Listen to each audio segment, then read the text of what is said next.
யோசித்து பாருங்க. இயேசு யோவான் எழுதின சுவிசேஷம் 13ஆம் அதிகாரம் சொல்லுது, 3வது வசனம் வாசிங்க பார்ப்போம். தம்முடைய கையில் பிதா எல்லாவற்றையும் ஒப்பு கொடுத்தார் என்பதையும். அப்ப பிதா என்ன பண்ணிட்டாரு?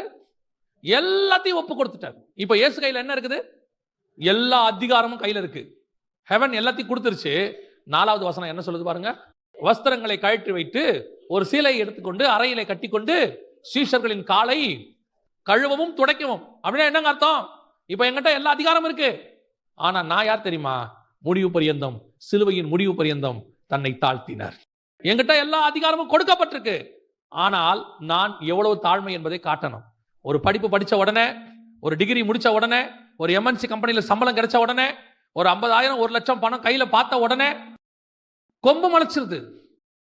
கொஞ்சம் வாழ்க்கையில தரம் உயர்ந்த உடனே அப்படியே மனைவி வீட்டாரை மதிக்கிறது கிடையாது. கொஞ்சம் தரம் உயர்ந்த உடனே மனைவி வீட்டாரை பார்த்தா ஒரு ஏளனம், கணவன் வீட்டாரை பார்த்தா ஒரு ஏளனம், ஒரு எண்ணம். ஓ, என் கையில எல்லாம் இருக்கு, நான் நினைச்சா என்ன வேணாலும் செய்வேன். ஆண்டவர் சொல்வாரு, நீ நினைச்சா என்ன வேணாலும் செய்வேன்ற எண்ணம் உனக்கு இருக்குல்ல, நீ நினைச்சா கூட எதுவும் செய்ய முடியாதுங்கிற இடத்துல நான் தொங்க விடுவேன்.